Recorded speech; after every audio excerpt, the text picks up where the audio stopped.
Hello, this is the Stories Beside channel. I release videos every day for you. Subscribe and click the bell.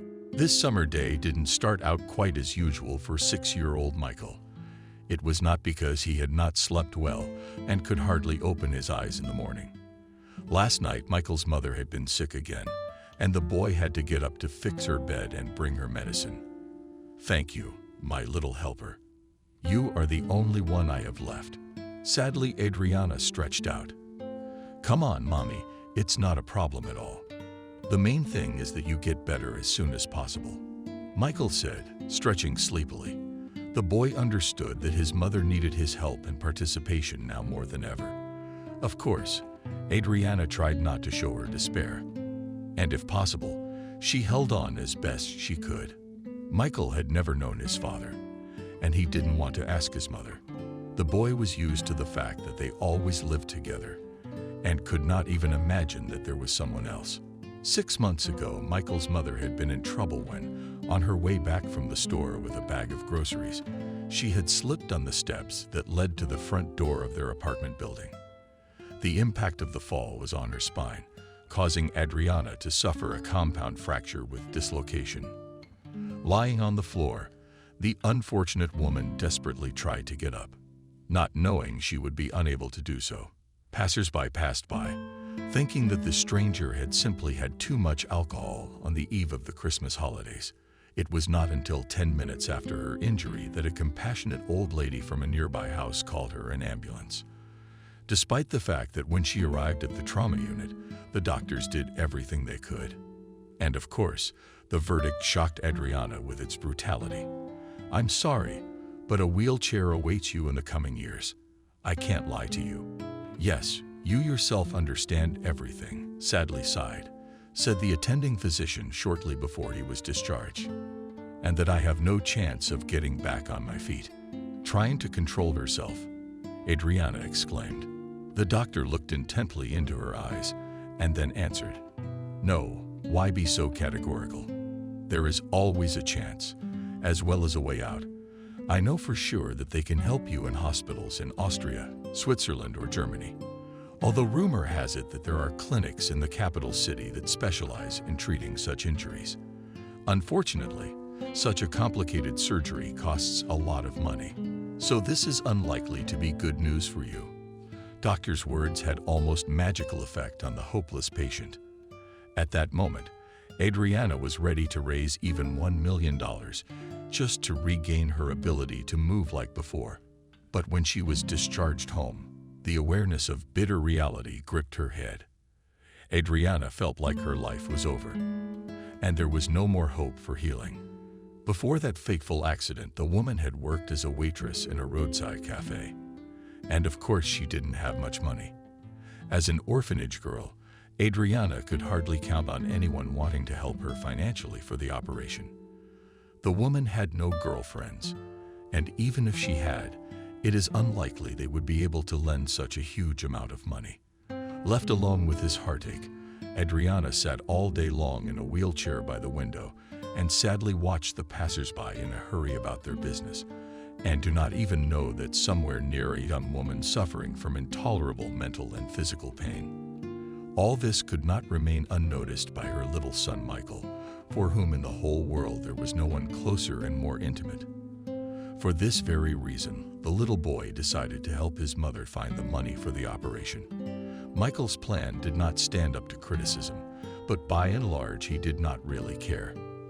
Determined to raise money for his mother's surgery, the boy began to act the way his heart told him. It is hard to say what exactly drove Michael to take such a desperate step, but there was no doubt that the decision came from the heart. At first, the boy simply asked for money from passers-by on the street, but Michael was able to be a beggar for a short time. First of all, not all of the passers-by were wealthy people, and secondly, not everyone would agree to give money to the boy who was collecting money for his sick mother with a cardboard sign in his hands. Initially, it was written in block letters, with a couple of spelling mistakes in the words, the correct spelling of which the boy simply didn't know. The inscription said to help, kind people, in any way you can. Because it didn't say a word about why the boy needed money, passers-by treated him as a regular street urchin. Some tossed a handful of change, some gave him a gingerbread or candy, and some hissed something vicious. That there were too many beggars these days. 6-year-old Michael tried not to pay attention to enemies and painstakingly saved money, putting them in a piggy bank for children. If only the boy knew that in order to have his mother's operation, he would have to raise hundreds of thousands of these piglets, stuffed to the brim with money. And Adriana suspected that her son was engaged in begging, and even reprimanded him for it a couple of times. Like any mother, she knew that this would not lead to anything good. But being an invalid, it was not so easy to keep an eye on the little boy, who had already managed to feel freedom and to imagine himself as the main provider of the family. Adriana is well aware that in the eyes of neighbors and acquaintances, she looks like an irresponsible mother who allowed such behavior from her son. So many times she asked Michael to stop begging on the streets and to give up the idea that money could be raised for the operation in such a shameful way. But for the little boy, it turned out to be almost the only way to help his mother recover and get back on her feet. If everyone in our city or even in the country gave just 1 kopeck, we could raise the necessary amount in a couple of days. Lying in bed, Michael dreamed. One day, standing with a cardboard sign outside the store, the boy saw an old janitor a little further away, feeding stray dogs with crumbs and bones he had saved in advance. Dogs, cats, and even pigeons were circling around the old man in the hope of getting their dessert. The old man's friends squealed and cooed happily. It was clear that this was not the first time he was doing such a procedure. Don't hurry, there is enough for everybody.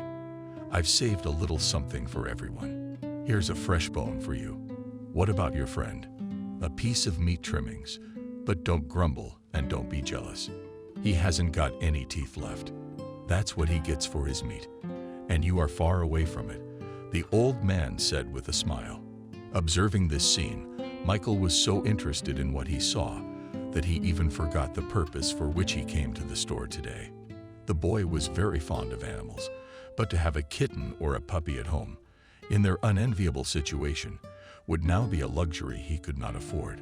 Michael himself did not notice how he came closer and watched with interest the feeding of the street-poor creatures. It was obvious that the animals loved their benefactor, and so they were eager to lick his cheek in gratitude or to poke a wet nose in his hand. Seeing the young spectator, the old man waved at him invitingly, offering to participate in the tidbit distribution. "But may I, Grandpa? What if it bites?" "Careful," Michael asked. The elderly janitor smiled and hastily reassured the boy. "They are almost tame. In addition, the goodness of people a mile away and never hurt anyone who comes to them with a good thing. Why don't you come closer and pet him? He's an old man, but he's very kind.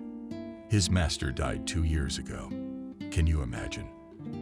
For about a year, he waited for him every night at the door of the house, eating practically nothing. Died almost, but in time. Came to me. That's the way it is." Michael looked with interest at the dog, whose fur seemed to have a silver luster. There was a spark of intelligence in his eyes. The dog understood everything, and if he could speak, would certainly wish the boy a pleasant day. Overcoming his natural timidity, Michael moved closer and helped the old man to distribute the gifts. The boy especially liked to feed the pigeons, which sat on his hand and carefully nibbled the bread crumbs from his small palm. The most interesting thing was that at this moment, the dogs did not touch the cats, and the cats were indifferent to the birds, thus establishing an unspoken truce for feeding time. Little Michael, it seemed as if he had entered a fairy tale, where every animal was not an animal at all, but a man turned by an evil sorceress. It took less than 10 minutes as the old man's bag was quickly emptied and everything went back to normal for the homeless animals. The dogs began to growl at the cats, and the cats, in turn, stared at the heaviest pigeons. "Well, here we are for lunch. Cute. It's a pity they didn't manage to collect enough this time. Never mind." Wiped away a tear, said an elderly janitor. Saw the cats and dogs running away with his eyes. The old man smiled and turned to the man to his left. "Michael, whose baby are you from the orphanage? Or a homeless soul?"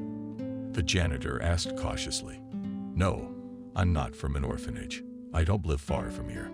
My mom is sick. She needs an operation, and there's no money. So I thought I'd try to do it this way." Michael hastened to answer. After the boy's words, the old man frowned at his forehead. His forehead furrowed.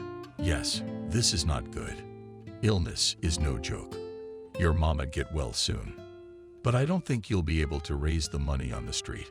No, of course, I'll give you another 100 from my pension. I just don't think it's gonna help the cause. My name is Ethan, by the way. You're welcome if you need anything. I live down here in the basement. Anyway, I've got a break room and a toolbox down there," the janitor added. "Thank you, Grandpa. And I'm Michael. That's only a mother's name. For the rest of us, it's Michael. There's no other way," the boy said in a mature way. The old man nodded understandingly and hid his smile in the folds of his easygoing gray beard.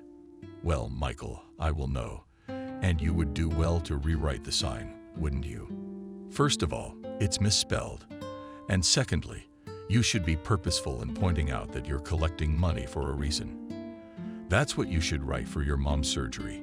Do you want me to write you a petition on paper?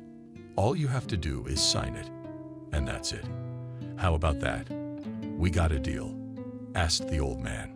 "Deal, Grandpa," the boy exclaimed happily.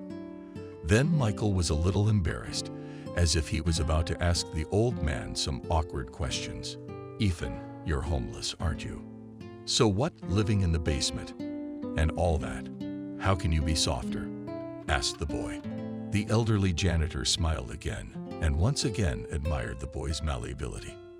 "No, Michael, I'm not a bum. It's just the way things are. You, for example, do not stand with your hand outstretched from the good life, and you do not dare to call it a beggar. I don't feel like a bum either. It's just that my son died 3 years ago, and my son's wife is a hungry snake. Didn't grieve long. Then she kicked me out of the apartment. I'm not suited to the vagabond life. So I became a janitor in exchange for the fact that I could equip the basement for my own needs," Ethan answered. Only now did Michael realize that because of his own carelessness, he had almost offended a good man. Meanwhile, the elderly janitor had written the boy a blueprint for his new inscription and handed it to him. After reading the words, Michael immediately expressed his joy at such a literate phrase. Old Ethan had written it so thoroughly that any passerby would understand exactly what the boy needed the money for. "Just be careful, okay? If you need anything, run to me. I'm right here." Today was my retirement day, so I pampered my pets with hotels, and there's nothing left. "But I'll split it with you anyway," the old man said, and deftly slipped a new one into Michael's pocket. A crisp bill. "Thank you very much, Grandpa Ethan. If all people were like you, no one would ever get sick, I guess," answered Michael. The boy spent some more time with the janitor, then ran home to his mother. Michael tried not to be outside for too long so that his mother would be less sad and less anxious. After getting acquainted with Ethan, the boy once again believed in a miracle and the victory of good over evil, what he had heard so many times from the cartoon heroes. On the way home, Michael thought only of how he would rewrite the appeal on a cardboard, and from now on he would raise money exclusively for his sick mother. As he passed the bus stop, the boy glanced for a moment at one of its side walls and then froze in place. The wall was covered with advertisements for sales, services, and other advertising and entertainment nonsense. Michael took a moment, imagined in their place a piece of paper with text written by an elderly janitor, and he smiled enigmatically.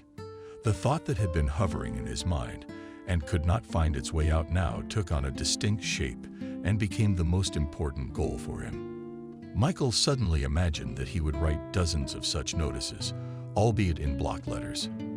But that did not change the point. The important thing was that he would be able to put them up all over the city, so that everyone who wanted to help his mother could do so.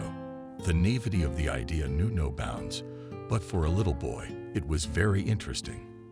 Back home, Michael talked a little with his mother and then told her about his acquaintance with an elderly janitor who turned out to be a pleasant old man with a kind and responsive heart. Listening to her son's confused story, Adriana could hardly hold back the tears that were trying to come out of her eyes. "No, you have to hold on. You can't cry. Michael, he's so little, and he's holding on and supporting me." Respectfully, thought the woman. Little did she know that on the bottom shelf of an old dresser, she carefully keeps a picture of the guy who was her first and only love. They had met William by chance, and also by chance they had separated. It's now Adriana understands that it was all the fault of her youth and hasty decision-making. And then it all seemed to her a beautiful fairy tale that would last forever. Passionate meetings, walks under the moon, and mutual declarations of love filled the lives of young people with joy and meaning. Unfortunately, first love is often unhappy. The example of William and Adriana was a clear proof of that. If Betty had not come between them then, perhaps it would have come to the marriage. And so the more experienced rival easily charmed William and took him away from Adriana. At first glance, nothing terrible happened. It's not for nothing that they sing people meet, people fall in love. But for Adriana, this passionate relationship with William turned into an unplanned pregnancy, of which she only found out the second month after the breakup. Many then condemned Adriana for her hasty and premature decision-making. But it was hard for the naive girl from the orphanage to imagine all the hardships of raising a child alone. Then, in a wave of anger and contempt for William, Adriana was ready to cut him out of her life forever. But time passed, and old love, as you know, does not rust. It wasn't until Michael was 4 years old that she accidentally learned that William had tragically died, trying to provide for her obnoxious spouse, Betty. The boy worked without sleep or rest in the cab service. It was because of overwork and chronic lack of sleep that William fell asleep at the wheel and flew off the road at full speed. The impact was so severe that the young guy died instantly. Adriana did not go to the funeral. For one thing, she didn't know William's parents personally. Secondly, she could not find the strength to go to the coffin of her former lover without losing her feelings. Then Adriana repeatedly berated herself for this weak-willed act and even visited William in the cemetery. But all this happened after the funeral, when talk about anything was pointless. As if in tribute to his memory, she kept his picture carefully in a drawer and only took it out in moments of particular distress or sadness. Lately, she looked more and more often at the picture that depicted her beloved man in the period when they were still in a relationship and enjoyed life together. So now, meeting her son in the hallway in his stroller, Adriana fed him a rudimentary dinner and again locked herself in her room alone with a picture of her late fiancé. Michael did not know to whom exactly the picture belonged, so he preferred not to ask unnecessary questions, especially since he had better things to do now. He had to tear out several pieces of paper and make handwritten notices. He stuck the tip of his tongue out with all his exertion. Michael painstakingly typed out the text written by the old janitor, since he was not yet in school. Writing, even in block letters, was very difficult for him. After producing about 12.5 advertisements, Michael felt very tired and began to fall asleep. Tomorrow, a new task awaited him. The boy decided to stick ads on the doors of houses, the owners of which for one reason or another seemed to him wealthy people. Michael was quite advanced for his 6 years, and part of the reason was that he realized his importance to his sick mother.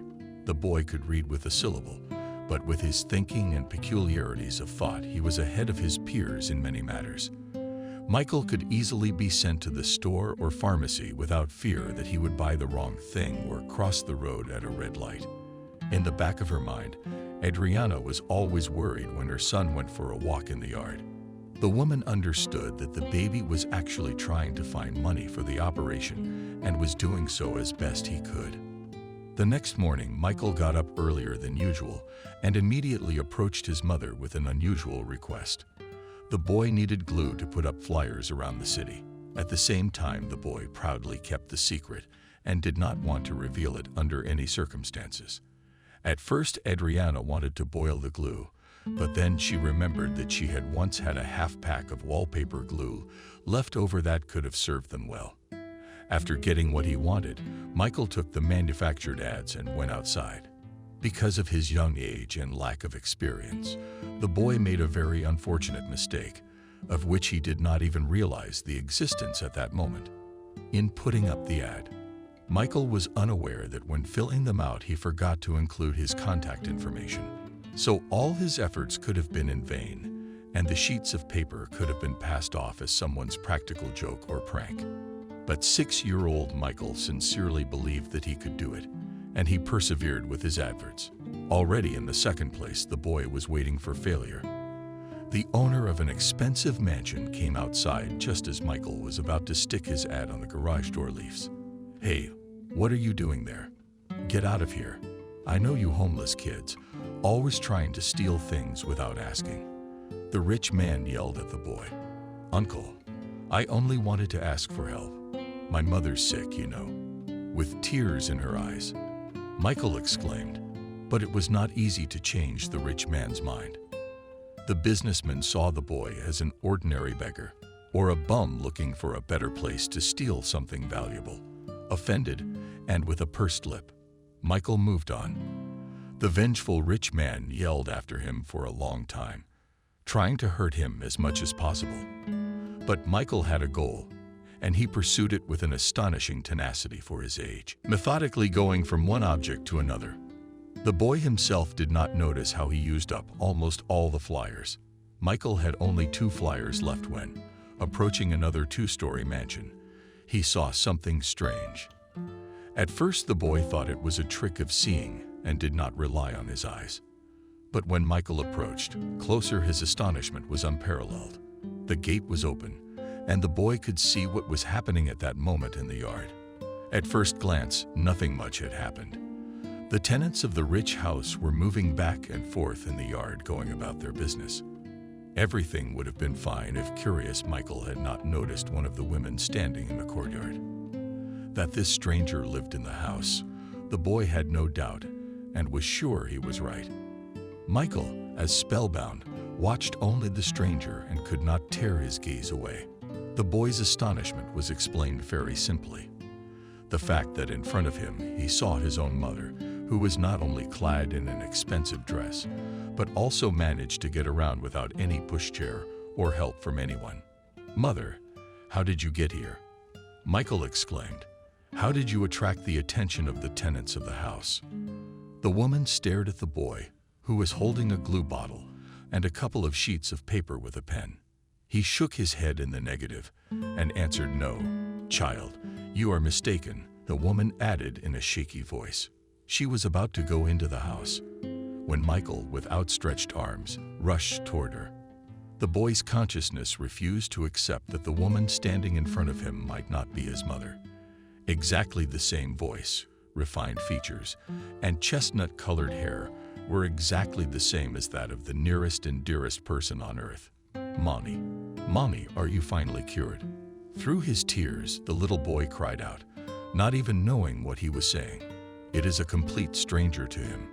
The mistress of the house tried to distance herself from the strange little boy, but it was not easy. Michael was so glad and happy that his mother was finally feeling better. But at that moment, a sullen man in his 30s came out of the house and looked at the boy with undisguised irritation. "Christina, who is this? Do you have children on the side?" the stranger asked. The woman, who was an exact copy of Michael's mother, shrugged her shoulders in bewilderment and took the boy by the shoulders and asked, "What are you doing, boy? Understand, you are mistaken. I do not know you. That's your mother's name. Adriana." Adriana, the boy realized. "There you go. And I'm Christina. I can't be your mother, you understand." Calmly, without irritation, the lady of the house answered. Only now did Michael realize his mistake. Although the boy loved fantasy cartoons, he was well aware that in reality it could not be. Which means that his mother is still at home in a wheelchair, and the money for the operation must be collected at any cost. Meanwhile, the lady of the house looked at the little boy with pity and then said, "Little boy, you must be hungry. And I just have a cherry pie baked and chocolate candy. Why don't you come in?" Michael looked closely at Christina and was once again surprised by her resemblance to her mother. Were it not for Adriana's injury, it would have been very difficult to tell them apart. Since Michael hadn't had much breakfast today, at the mention of food, the boy's stomach rumbled invitingly, making him smile in embarrassment. "Well, you're hungry, so let's go post your papers later. By the way, what have you got there?" Taking hold of the boy's hand, Christina asked. "It's not a piece of paper.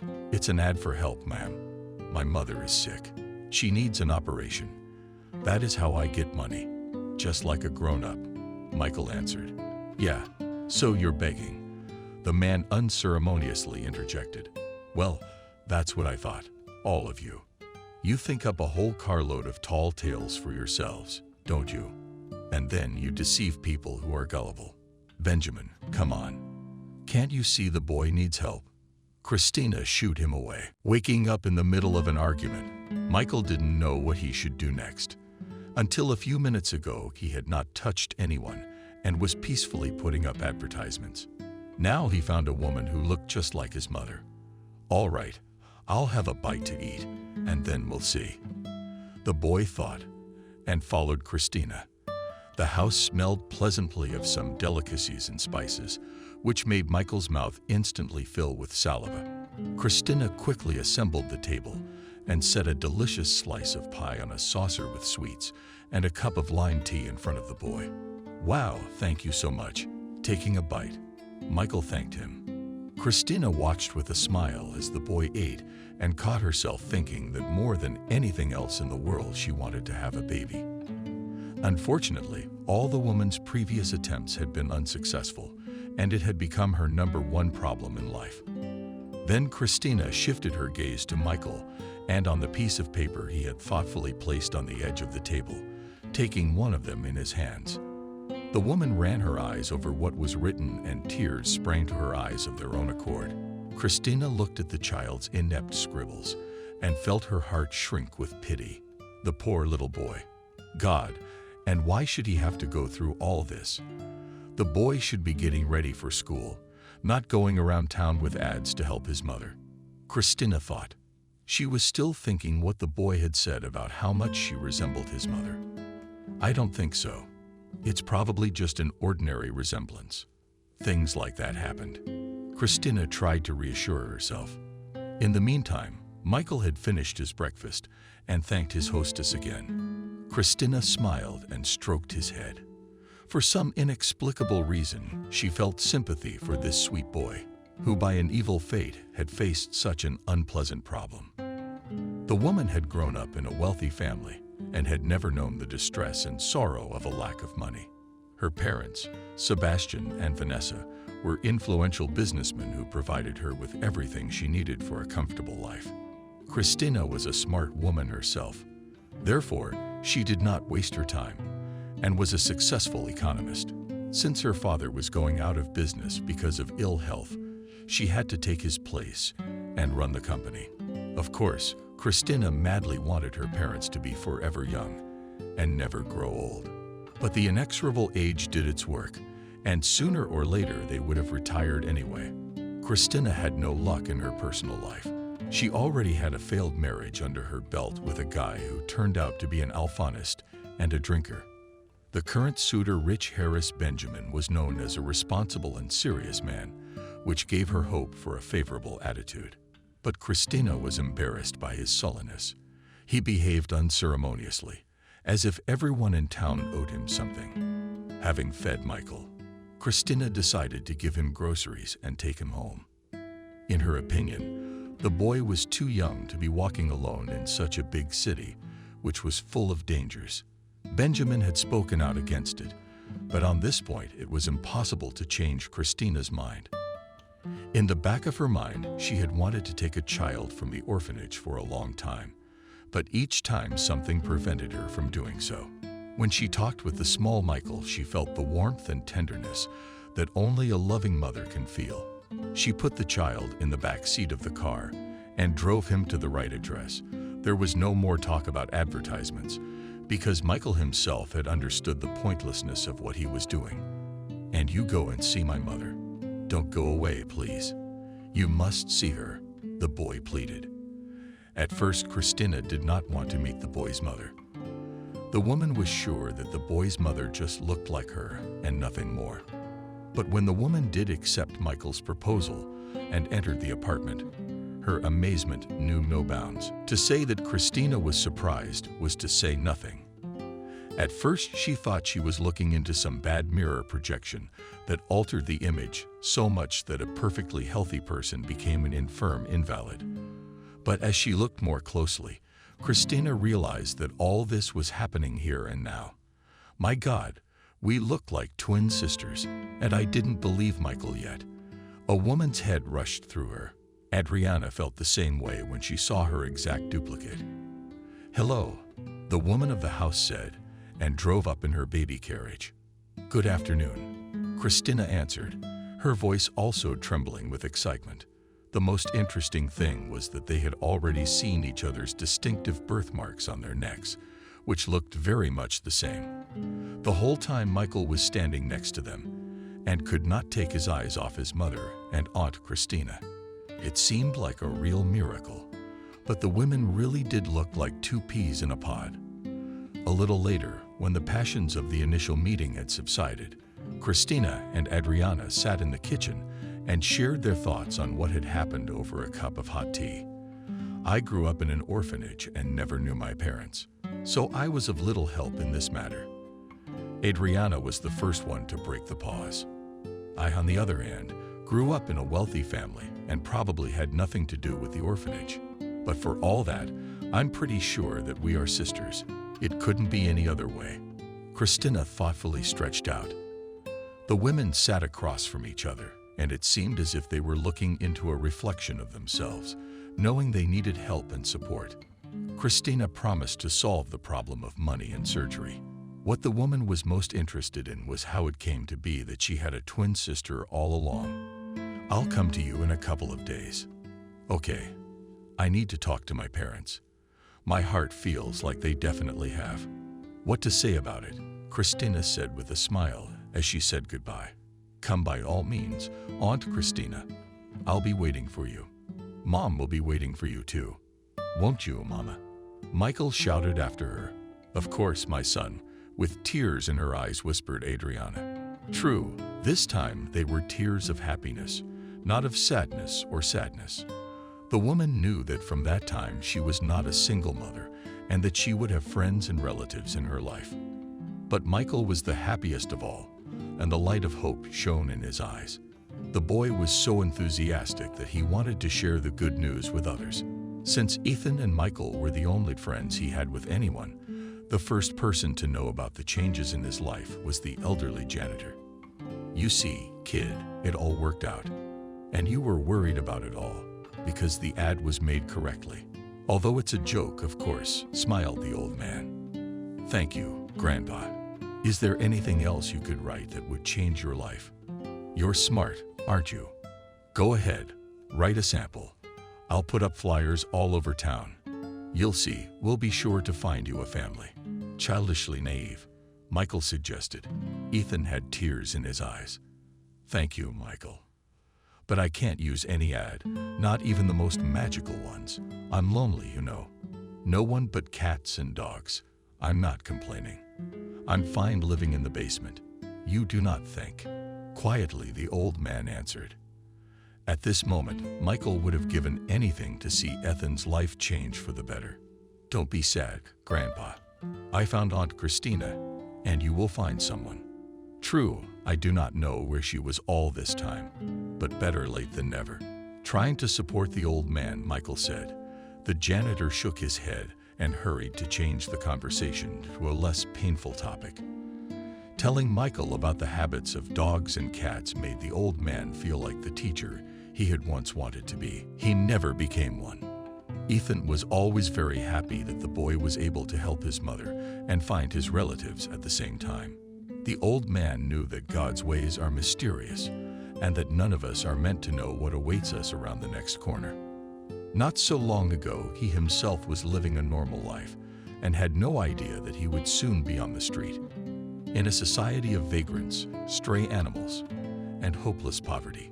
Communicating with Michael gave Ethan the illusion that he was a normal person who had a beloved grandchild, relatives, and a secure old age, just like others his age. The old man could have entered into a court battle and tried to wrest his apartment from his son's wife. But on the other hand, Ethan didn't want to deprive the woman of her home, if only because she had once been the wife of his dead son. Why would I want the apartment? I would die today or tomorrow. And then what? Why all the curtsy with the lawsuits and the lawyers? Thought.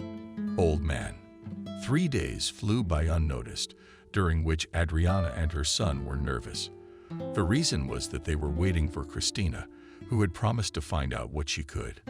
Time passed, but the woman was still absent. Mom, what if Aunt Christina is mad at us and won't come anymore? It happens, doesn't it? Doesn't it? Michael asked one day. Adriana herself stubbornly drove the thought away. But of course she didn't tell her son. Christina didn't show up until the 5th day. As soon as she crossed the threshold of the apartment, the woman conspiratorially announced that she had 2 pieces of news. So, which one to start with? The good or the very good? Christina asked. The very good news, Michael answered for everyone. Well, then listen. First of all, we don't need to go abroad, and I found a suitable clinic in our country. Its specialists are ready to help us in this matter. Secondly, I've already prepaid for the surgery and the consultation that preceded it. In 3 days you, Adriana, will need to be in the capital, Christina said. And the second news, Aunt Christina, just say it, Michael pleaded. Christina smiled and continued her story. As it turned out, the good news was that Christina and Adriana were really each other's sisters. For years, it turned out, Sebastian and Vanessa had kept a terrible secret that kept them from living in harmony all these years. Then, 28 years ago, a woman named Vanessa gave birth to 2 beautiful twin girls. At first all was well, but then the irreparable happened. The day Adriana and Christina were born, there was a terrible storm that left almost the whole city without light. In the maternity ward, a generator and a substation were immediately hooked up, which had been specially delayed for this purpose. When the light returned to the maternity ward, the nurses saw that one of the babies was missing, and it had happened in the most mysterious way. All the employees were at the scene, and there was simply no one to blame for the crime. It was only later Sebastian received an anonymous letter with an offer of ransom for the kidnapped daughter.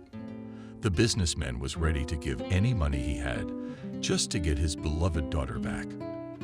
Unfortunately, the negotiations went nowhere, and whether the kidnappers originally planned not to return the girl or whether they deliberately wanted to cause the businessman moral harm.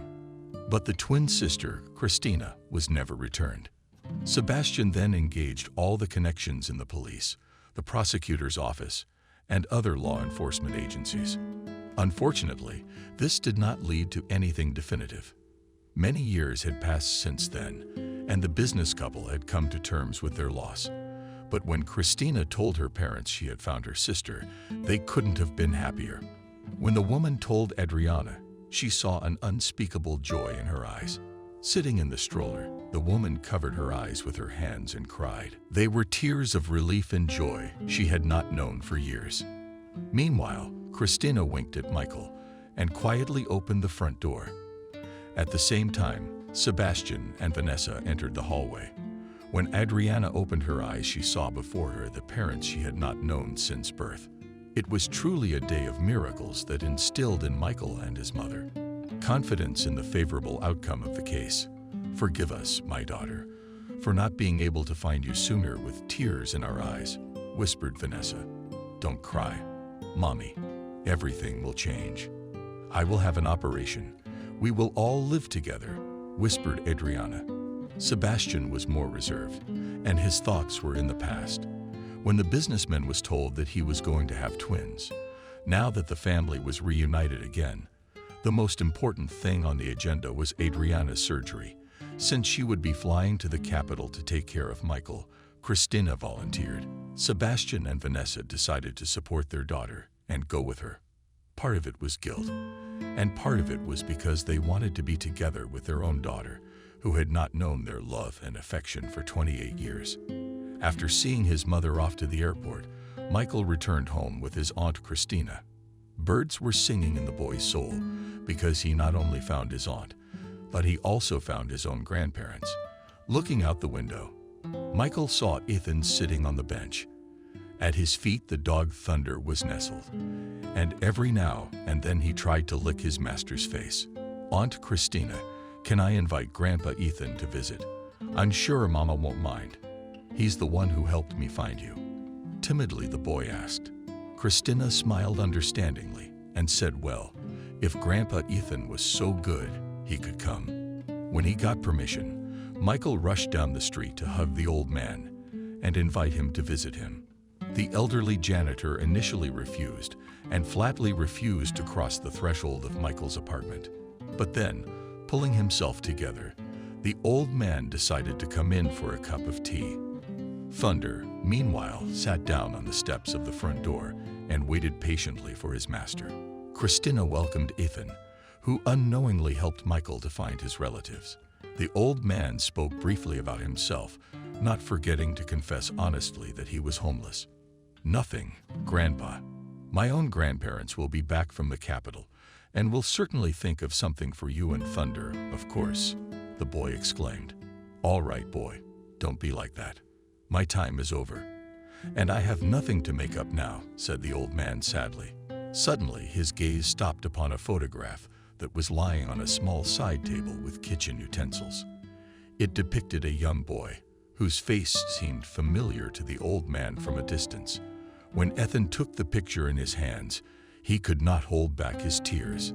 He was looking at none other than his own son, William, who had been killed in a car accident. "Grandpa, what is wrong with you?" Alarmed by the old man's behavior, Christina approached him and gently touched his shoulder. Ethan looked up at her with tearful eyes. Quietly, he asked if this is my son, William. "He died a few years ago. How did his picture end up in your house?" Christina looked at the elderly janitor in surprise and could not find anything to answer. She didn't know where the photo had come from in her sister's house, since it was the first time she had seen it in person. Her mother often looked at it and cried. Looking over the old man's shoulder, Michael said, "She always thinks no one can see her at that moment. But I've peeked at her a couple of times and I knew about it." Ethan's consciousness was suddenly pierced by a spark of epiphany. What if Adriana was my William's first love? I mean, he was always secretive and never showed his love. I'm an old fool and I don't ask. Betty, I know. She kicked me out of the house afterwards. The old man thought to himself. Despite Ethan's vehement protest, Michael, with his aunt's approval, offered to let the old man stay with them for a while. "We'll build a kennel for Thunder behind the house. Just do not put him on a chain, and everything will be fine." Hurried to calm down the janitor boy. "You have a good soul, my dear. I know in my heart you're no stranger to me. And even if you're a stranger, I'll survive. I will not have grandchildren anyway," the old man replied. Fortunately, thanks to the professionalism of doctors and modern equipment, the operation was a success, but it required a long rehabilitation. In the meantime, Adriana will be monitored in the ward for a few weeks more. Calling her sister one day, Christina cautiously asked about the picture she had found and learned that her lover William was Ethan's son. Michael had no idea that he had brought his own grandfather in off the street. The realization that he had been in contact with his own grandson all this time sent Ethan into a state of pleasant shock. The old man rejoiced and cried all at the same time, still not believing the miracle that had happened to him. It is hard to say what would have happened if Michael had not met on the street a kind janitor, who not only helped him to find a family, but was his own grandfather. By turning on the video link, Christina gave Ethan and Adriana a chance to talk directly. The first phrase they spoke was, "I'm sorry. It so happened that through an evil stroke of fate they had lost someone close and dear to them, who even after his death had managed to bring them together. Ethan never knew his son's first bride, and knew only Betty, who, in fact, drove him out of the house. The most amazing thing about this story was that all of its characters essentially lived in the same town and didn't even know each other existed. Perhaps this is the reality of modern life, when even close people do not see each other for years and remember their family ties only when they themselves feel bad. After about 3 weeks, Adriana and her parents were finally able to return home. At the airport, she was welcomed by her closest family, which now consisted of more than just baby Michael. In honor of their daughter's safe return, Sebastian and Vanessa threw a luxurious banquet at a restaurant, at which Ethan was the guest of honor.